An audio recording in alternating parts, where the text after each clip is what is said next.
حضرت انس رضی اللہ عنہ بیان کرتے ہیں کہ میں نے نبی صلی اللہ علیہ وآلہ وسلم کی مدینہ منورہ میں 10 سال تک خدمت کی، جبکہ میں ایک نوخیز لڑکا تھا۔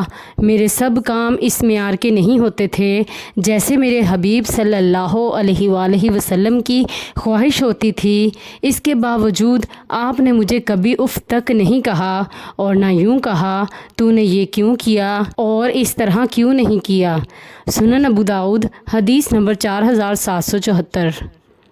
حضرت انس رضی اللہ عنہ نے بیان کیا کہ رسول اللہ صلی اللہ علیہ وآلہ وسلم لوگوں میں سے سب سے بڑھ کر عمدہ اخلاق کے مالک تھے۔ آپ نے ایک روز مجھے کسی کام کے لیے بھیجا۔ میں نے کہا اللہ کی قسم میں نہیں جاؤں گا، حالانکہ میرے دل میں تھا کہ اللہ کے نبی صلی اللہ علیہ وآلہ وسلم نے جو بھی فرمایا ہے میں اس کے لیے جاؤں گا۔ کہتے ہیں پس میں نکلا حتیٰ کہ بچوں کے پاس سے میرا گزر ہوا جو بازار میں کھیل رہے تھے، تو اچانک کیا دیکھتا ہوں کہ رسول اللہ صلی اللہ علیہ وآلہ وسلم مجھے میرے پیچھے سے میری گدی پکڑے ہوئے تھے۔ میں نے آپ کی طرف دیکھا تو آپ ہنس رہے تھے۔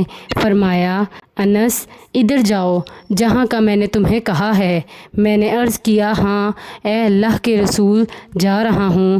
حضرت انس رضی اللہ عنہ نے کہا قسم اللہ کی میں نے 7 سال تک آپ صلی اللہ علیہ وآلہ وسلم کی خدمت کی ہے یا 9 سال، مجھے نہیں معلوم کہ آپ نے مجھے کسی کام پر جو میں نے کیا ہو کبھی یوں کہا ہو تو نے ایسا کیوں کیا، یا کوئی کام جو میں نے چھوڑ دیا ہو تو کہا ہو کہ ایسے ایسے کیوں نہیں کیا۔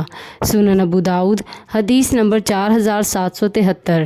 حضرت زید بن خالد الجہنی رضی اللہ عنہ بیان کرتے ہیں رسول اللہ صلی اللہ علیہ وآلہ وسلم نے فرمایا جو شخص حضور قلب سے 2 رکعتیں پڑھتا ہے تو اللہ اس کے سابقہ گناہ معاف فرما دیتا ہے۔ مشکوٰۃ المصابیح حدیث نمبر 577۔